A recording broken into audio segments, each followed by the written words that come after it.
इंसान नुमा दरिंदे शायद 16-17 साल की एक हसीन जमील लड़की थी। उसका ताल्लुक मिडिल क्लास घराने से था। उसका बाप रेलवे में क्लर्क भर्ती हुआ था और हालत बता रहे थे कि वो क्लर्क की हैसियत से ही रिटायर हो जाएगा। उसका ताल्लुक इन मर्दों में होता था जो हालात की चक्की में फंस कर जमालियाती हुस्न को खैराबाद कहकर चुके होते हैं और हर काम मशीनी अंदाज में करते रहते हैं। गुस्सा और चिड़चिड़ापन इनकी शख्सियत का हिस्सा बन जाते हैं। ऐसे लोगों की मौजूदगी उनके साथ रहने वालों को हर वक्त एक ज़हनी अजियत से दोचार रखती है। वो खुद पर सख्ती और बदमिजाजी का एक ऐसा खोल चढ़ा लेते हैं कि लोग उनसे किसी भी किस्म की बातें करने से गुरेजा रहते हैं।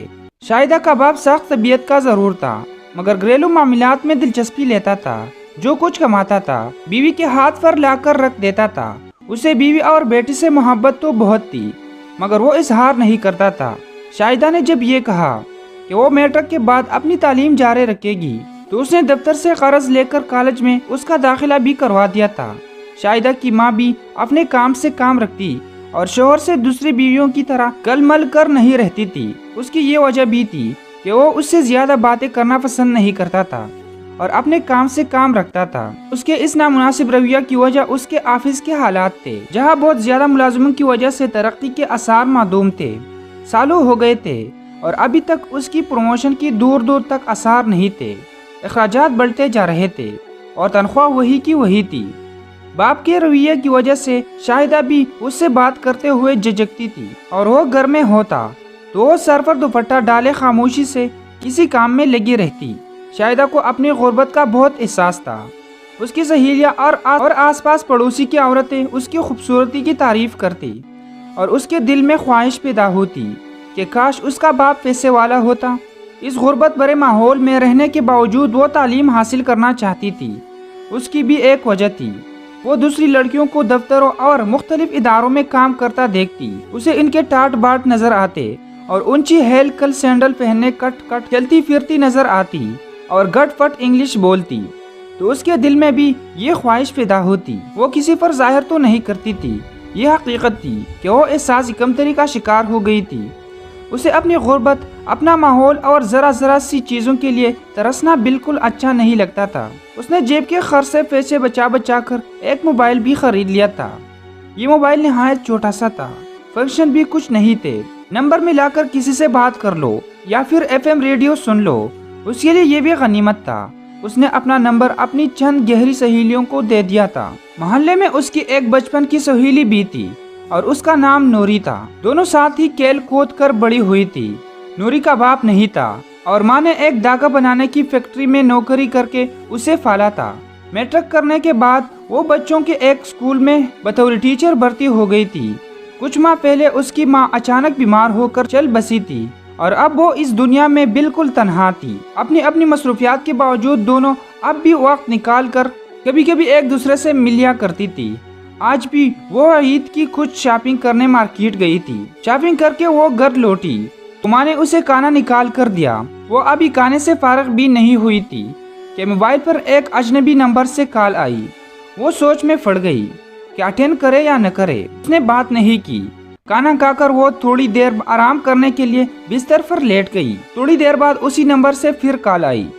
इस मर्तबा उसने इधर उधर देखते हुए ओके का बटन दबा दिया। दूसरी तरफ से किसी ने निहायत नरमी और मुहज़्ज़ब अंदाज में कहा, शाहिदा प्लीज मेरी बात सुने, बगैर फोन बंद नहीं करना। उसने जल्दी से फोन बंद कर दिया। उसका दिल दुख कर रहा था और इतनी खौफजदा हो गई थी कि उसने फोन को भी ऑफ कर दिया। फोन करने वाला लहजा रह कर उसके जहन में गूंज रहा था। वो हैरान थी कि वो कौन था जिसे उसका नाम भी मालूम था। उसकी तो आज तक किसी लड़के से बातचीत भी नहीं हुई थी, न अपनों में न गैरों में। फिर उस लड़के को उसका नंबर कैसे मिला? उसके पास इन सवालों के जवाबात नहीं थे। वो कब तक फोन बंद रखती? रात को किसी सहेली से बात करने के लिए उसने मोबाइल ऑन कर लिया। फिर उसने बात खत्म की ही थी कि उसी नंबर से फिर फोन आ गया। उसने सोचा कि कॉल अटेंड कर ले मगर उसकी हिम्मत नहीं हुई। उसे अपने कई सहेलियां याद आई। घर वालों से छुप कर उनकी भी लड़कों से दोस्ती थी और सब की सब इन दोस्तियों पर बहुत खुश थी। शाहिदा के जहन में ये बात आई कि वो सब लड़कियां बोल्ड थी। इस ख्याल का आना था کہ اس نے بھی بولٹ بن جانے کا فیصلہ کر لیا۔ اس نے یہ بھی سوچا کہ کون سا وہ اسے فون پر کہا جائے گا۔ معلوم تو کرنا چاہیے حضرت کون ہے اور کتنے فانی میں ہے اور کیا چاہتے ہیں۔ اس نے کال اٹینڈ کر لی۔ اس کے بعد یہ سلسلہ چل پڑا اور 2-3 دنوں میں ہی اسے پتہ چل گیا کہ اس کا نام ناصر ہے اور اس نے شاہدہ کو کسی مارکیٹ میں دیکھا تھا۔ شاہدہ کے ذہن میں یہ بات آ ہی نہیں سکی کہ اس سے پوچھے کہ اسے اس کا موبائل نمبر کیسے پتہ چلا۔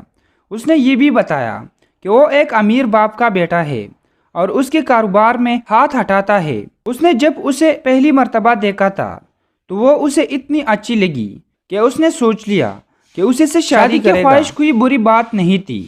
شاہدہ نے اس بات کا برا نہیں منایا۔ اس نے ایک بڑی عقل کی بات کر دی۔ شادی بیاہ کوئی گریٹ گڈھے کا کھیل نہیں۔ میں نے کون سا آپ کو دیکھا ہے جو آپ سے شادی کر لو۔ اس کے کہنے کی دیر تھی۔ اگلے روز وہ اس کے کالج پہنچ گیا۔ اس کے چھٹی سے کچھ دیر پہلے اس کا فون آ گیا۔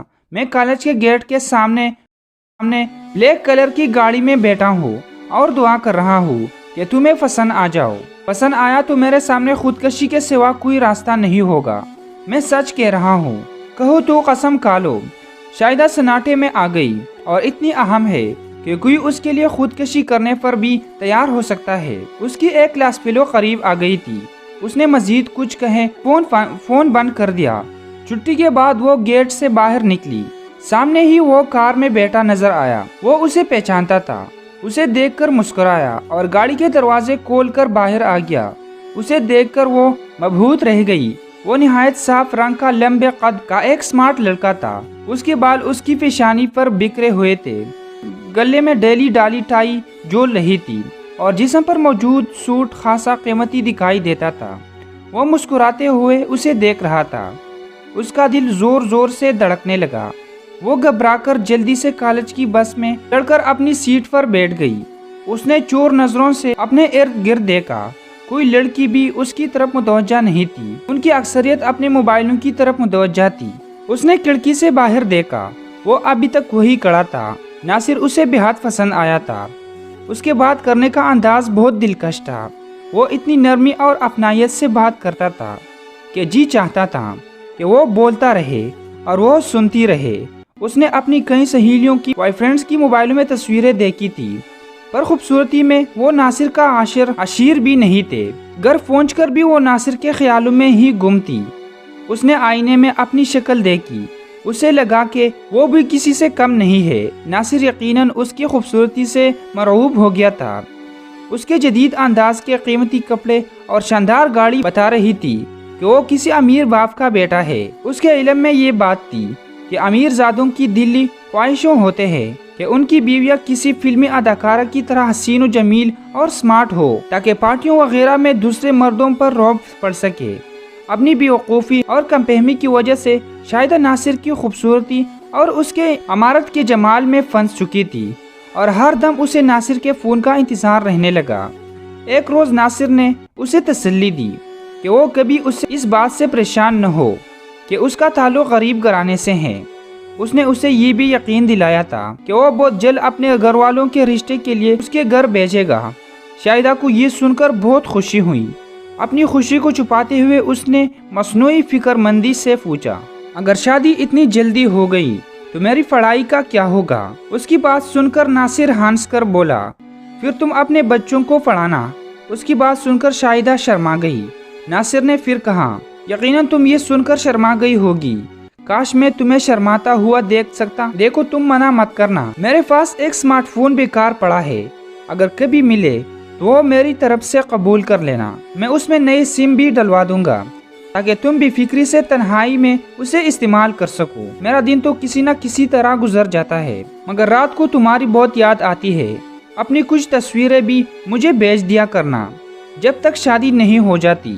انہیں دیکھ کر ہی دل بہلا لیا کروں گا، اور وہ شادی کے بعد تو میں کم سے کم 1 ماہ تک کام پر نہیں جاؤں گا تاکہ ہر وقت تمہیں ہی دیکھتا رہوں۔ یہ اس سے اگلے روز کی بات ہے۔ وجاہت کا باپ اپنی بیوی کو لے کر ان کے گھر آ گیا۔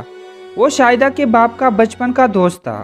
اتفاق کی بات تھی کہ سالوں پہلے دونوں دوستوں کی شادیاں بھی چند روز کے فرق سے آگے پیچھے ہوئے تھے۔ اس زمانے کی رسم کے مطابق दोनों दोस्तों ने तय कर लिया था कि अगर एक के घर लड़का और दूसरे के घर लड़की हुई तो इन दोनों की शादी करके अपनी दोस्ती को मजीद मजबूत कर लेंगे। उसके दोस्त के हाथों शादी के पहले साल ही बेटा हो गया था, मगर शाहिदा 5-6 साल बाद पैदा हुई थी।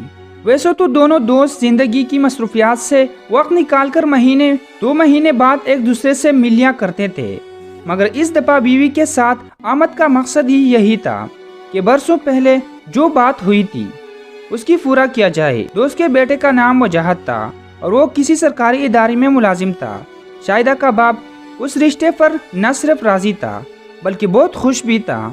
उसके अलावा ये बात भी थी कि दोनों दोस्तों ने उसके बारे में अहद भी किया हुआ था और वो अहद पूरा करने का वक्त आ गया था। अपनी सख्तगीर तबीयत के बिना पर उसने घर में किसी से मशवरा करने की जरूरत भी न समझी और अपना फैसला बीवी को सुना दिया। शाहिदा की शादी मेरे दोस्त के बेटे वजाहत से होगी।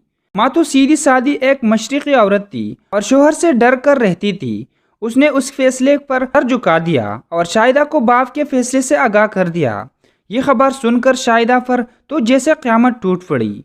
उसने आंखों में आंसू भरकर माँ से इस बात पर एहतजाज किया, अपनी अधूरी पढ़ाई का बहाना बनाया, मगर उसकी माँ ने हाथ खड़े कर दिए। मैं तेरे बाप से इस सिलसिले में कोई बात नहीं कर सकती, वो मेरे पीछे पड़ जाएगा। अगर तुझे कोई एतराज़ है तो जाकर उसी से बात कर। ये बात बस याद रखना कि माँ बाप जो भी करते हैं औलाद के हक में बेहतर ही होता है। उसमें इतनी हिम्मत कहाँ थी कि बाप से बात करती। वो दिल महसूस कर रह गई। एक रोज उसकी माँ और बाप वजाहत के घर जाकर उसे देख भी आए। वजाहत दोनों को बहुत पसंद आया था और यूं ताबूत में आखिरी केल भी गड़ गई। शाहिदा ने पूरी तौर पर नासिर से राब्ता किया और ये खबर उसे सुनाई और बोली, नासिर अगर तुम कुछ कर सकते हो तो कर लो, अपने घर वालों को हमारे घर भेज दो, शायद अब्बा मान जाए। लम्हा भर को तो नासिर चुप हो गया, फिर बोला, मेरी अम्मी तो अपनी बहन से मिलने दुबई गई हुई, 2-3 महीने वही रहेगी, तो फिर मैं क्या करूं? मुझ में इतनी हिम्मत नहीं कि अपने अब्बा के सामने जुबान कर लो। वो बेबसी से बोली। उसकी बात सुनकर दूसरी तरफ खासी देर तक खामोशी रही। फिर नासिर की आवाज़ आई, तुम शादी करने से मना कर दो। ये मैं नहीं कर सकती, मुझ में इतनी हिम्मत नहीं। ये कहते हुए शाहिदा की आंखों में आंसू आ गए। तुम मेरे अब्बा को नहीं जानते, मुझे इनसे बहुत डर लगता है। शाहिदा तुम मुझे टकरा रही हो। नासिर ने किसी कदर से गुस्से से कहा, अच्छा ऐसा करो कि मौका देखकर मुझसे कहीं मिल लो। मेरी बड़ी बहन सदर के इलाके में रहती है, हम दोनों इनसे मिलने चलेंगे। हो सकता है कि वो कोई हाल निकाले। उससे पहले भी नासिर ने उससे कहीं बाहर मिलने को कहा था, मगर अपनी फितरी बुज़दिली की वजह से वो इस पर राजी नहीं हुई थी। इस मर्तबा भी वो नासिर के मुतालबे को ज़्यादा बेहतर ये होगा कि तुम अपनी बड़ी बहन को हमारे घर भेज दो ताकि वो रिश्ते की बात चलाए। शाहिदा ने 2 ठोक लहजे में कहा, तुम मुझे गुस्सा दिला रही हो। उसकी बात सुनकर नासिर ने कहा, मैं चाहता हूँ कि बाजी तुमसे एक दफ़ा मिल ले, फिर हम आइंदा के लिए लाहेअमल कर लेंगे। ये मैं नहीं कर सकती, मुझे कॉलेज जाने के अलावा कहीं और जाने की इजाज़त नहीं है। उसने भी बस्सी से कहा। उसकी बात सुनकर दूसरी तरफ से फ़ोन बंद कर दिया गया। उसके बाद नासिर ने खुद से फ़ोन नहीं किया। उसने कई बार उससे राब्ता करने की कोशिश की, मगर उसकी हर दफ़ा यही रट होती कि वो उसकी बाजी से मिलने के लिए आमादा हो जाए। शाहिदा ने एक सीधी सादी और डरपोक किस्म की लड़की थी और उस बात पर राज़ी नहीं हुई। 2 हफ्ते भी नहीं गुजरे थे, उसकी शादी बड़ी सादगी से हो गई। शादी के बाद भी नासिर उसके दिल से नहीं निकल सका। उसे इस बात का भी अफसोस होता था कि नासिर ने उससे शादी के लिए ज़रा सा भी ताउन नहीं किया था। माँ अगर अपनी बहन से मिलने तो दुबई गई हुई थी तो वो अपनी बाजी को उनके घर भेज सकता था। दिन गुजरते रहे और अब उसको शादी को हुए 3 माह बीत चुके थे। इतना अरसा गुजर जाने के बावजूद उसके दिल में वजाहत के लिए कोई जगह नहीं बन सकी थी। वो ना उससे बात करती थी ना उसको देखती थी। वो काम पर चला जाता तो उसे एक इत्मीनान का एहसास होता। वो काम से घर आ जाता तो उसे बेकली सी महसूस होने लगती। उसके रवैये से वजाहत हैरतज़दा होता, मगर इस सिलसिले में उसने आज तक कोई सवाल जवाब नहीं किया था। उसे वजाहत से नफरत तो नहीं थी, मगर वो उससे मोहब्बत भी नहीं करती थी। वजाहत भी जाने किस मिट्टी का बना था कि उसकी नज़रअंदाजी पर کوئی حرف شکایت زبان پر نہیں لاتا تھا۔ اس نے شاہدہ سے شادی اپنے باپ کے کہنے پر کی تھی۔ اسے اپنے باپ سے بے حد محبت تھی کیونکہ وہ اس کے ساتھ بالکل دوستوں کی طرح رہتا تھا۔